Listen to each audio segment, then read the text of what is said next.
Hello guys, welcome back to the channel. Look at what I have here today. These are Invicta Pro Diver 40mm dive watches, which are all ostensibly homages to the Rolex Submariner. So really, I'm doing a grand review of Pro Diver 40mm automatic watches, all with the Seiko NH35A movement. Now this movement is labeled 4R36 when used in Seiko watches. When it's used by third parties such as Invicta, it's labeled as NH35A. So all of these watches have 21,600 beats per hour, 24 jewel, manual wind option with hacking and quick date set. You can see they are all exactly the same. So I've ordered them really purely in the order of the model. So over from the left, we have the 8926 in black, and then we have the 8927 OB. OB is the designation for the coin edge bezel as opposed to the scallop bezel. So this is in black and gold, duotone. This is the 8928 OB in blue and gold, dual tone. And then what we have here is one of my favorite pieces, the 9094 in blue, scallop bezel. And then lastly, the 9403 in black and red bezel with black dial. And already obviously you've seen that I've left two of them in NATOs because I think these watches are great for swapping out to NATOs if you choose to do that. Now in terms of the Pro Diver 40mm Submariner homages, there are, roughly speaking, generally speaking, three tiers in Invicta. So at the bottom tier you have the quartz Japanese movements, and most of them are the PC32A movement. For example, 9032 OB would be the most probably popular model, which homages the Submariner 16610 black stainless steel watch. And then on the top tier, you have the Sellita SW200 movements in automatic, so Swiss movement, Pro Diver Invictus, which are automatic movements, and they also homage, for example, the 9937 OB homages the Submariner 16610, the plain stainless steel most popular model.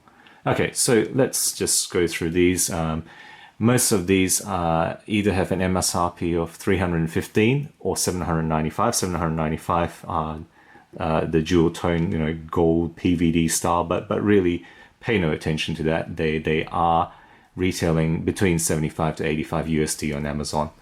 Okay, so they again, I've gone through the movement. They all have mineral glass on the front and also mineral glass on the display back. And if I show you the movement there, all the movements look the same. Okay, they all look the same with that Invicta printing on the rotor there, NH35A. You can see there 24 jewels in the middle there around the center of the rotor. So they all look the same at the back. I don't have to show you the back of all of these. Again, quick set date, manual wind option. They all have screw-in crowns with 41-hour reserve, and all are rated at 200 meters. And because they have the screw-in back and crown, I think you can probably confidently take this scuba diving. Whether it goes to 200 meters, who knows? They are not ISO 6425 certified, of course, but they probably do, go to depths that most of us would bother diving to, unless you're a professional. The loom on these watches are not fantastic. They are Invicta's Trip Night loom, so they don't, they're kind of like worse in class. Take a look at my loom video to get some clarity on that. Unidirectional dive bezels, of course, and the action is not bad. It's fairly firm. There's a little bit of play on them, but for what you are paying, this is almost as good as you can get. For under 100 USD, and fairly solid, very good printing. Very very clear, good contrast on the numbers there, as you can clearly see. Okay, the bands on all of these original bands are stainless steel, either plain like in this one, or dual tone like in these two with the gold on the oyster middle links there. The clasps are I've gone through these before. They're not, you know, world beating. They're just pressed metal, stainless steel, but you know, they do the job. There's no dive extension, but there's a bit of micro adjustment. You can do that on the fly if you need to. So, you know, really the only difference apart from so all those features are the same. Really, they only differ in the bezel pattern and the color, of course. So, you know, starting over here in the 8926 in plain black, this is of course the most popular version of the Submariner colors. The really it's the 89260B with the coin edge bezel. That is the original Homage.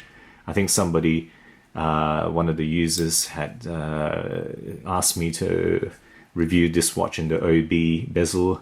I said I could get my hands on it, but it turns out I can't, but I've got this. Now, there's no, I think, point in reviewing this separately. Really, all the features are the same. The cases are all the same. Really, as you can see here, 316L stainless steel, 40mm diameter, 13mm stick, and 20mm lugs. You know, they are all essentially identical cases and movements. So, you know, really just black with black bezel and black dial, which has a little bit of, I don't know if I can capture that, but there's a little bit of lacquer. It's not a matte dial on this one. Okay, so moving on to the 89270B. Now this one, obviously, I've done a separate video on this before. It homages the 16613LN, of course, the gold duotone Submariner with black dial, black bezel.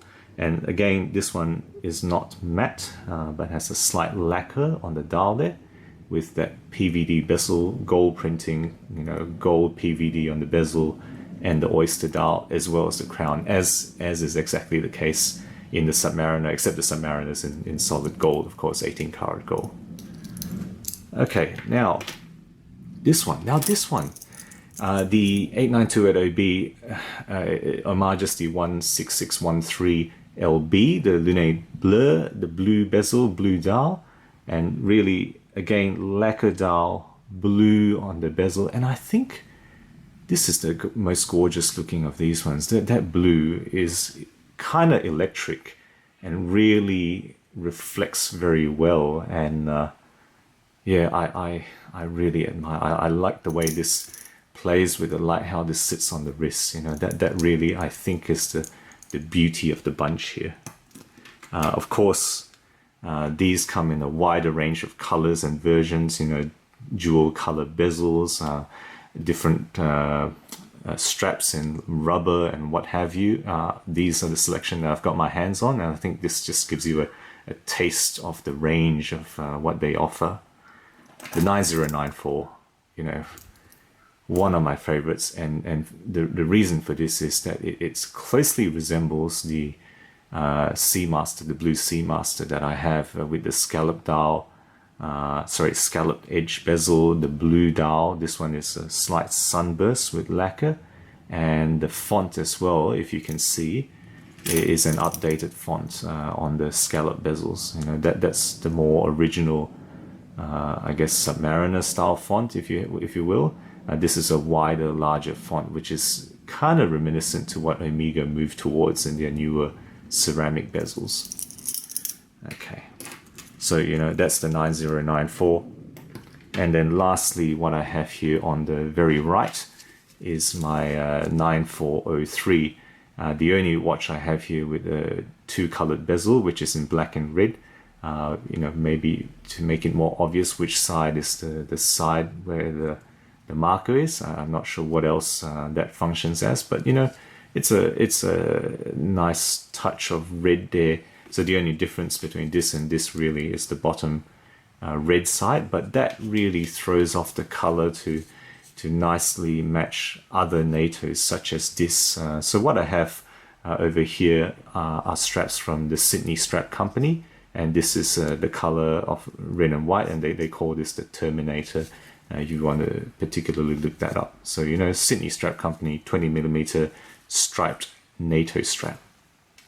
And then, of course, on the very left, you know, these have become so popular, haven't they? Again from the Sydney strap company, but this particular color, which is popularly known as the Bond NATO, black, grey, black, grey, black, is called the Apollo on the Sydney strap website. Really 20mm stripe, NATO strap in the Bond colors. And I think this black watch is kind of, really made for this strap almost. The way that this has been so popularized, I think this sits the best with this color combination. I mean, you could make it go with that, but really I think, or you can even make it go with that really with the gold. But in terms of real matching, really this is the watch that it matches best with, I think. So there we have it. That's a look at a range of Invicta 40mm Pro Divers with Seiko NH35 Japanese automatic movements, which homage the 40mm Rolex Submariner watches. Hope that's been enjoyable. These watches, I've really had good times. They've got the classic looks that's been, I guess you can say, stolen from Rolex. But they are surprisingly well engineered. For what you pay for. The case, the solidity of the links. Yes, they have hollow end links, right? They have a pressed metal clasp, but these links are not too bad for what you're paying for. A great beater class watch that you can regulate yourself. Take a look at the regulating watch video that I've made before, for more information on that. It's reliable. None of these have failed. My family have many of these in our possession, and none of them have actually failed. And needless to say, we never service these. And of course, I've already mentioned they are great for swapping out to third-party straps. They just work so well, and you have no hesitation doing it with these particular pieces. So thank you guys again for watching what has turned out to be a relatively long video, but not too long. And let me know what you think of this range of Pro Diver 40mm watches. Give us a like and comment, of course. I always listen to all the feedback and try to reply whenever I can. Give us a subscribe to keep in touch. And as always, I will catch you guys next time.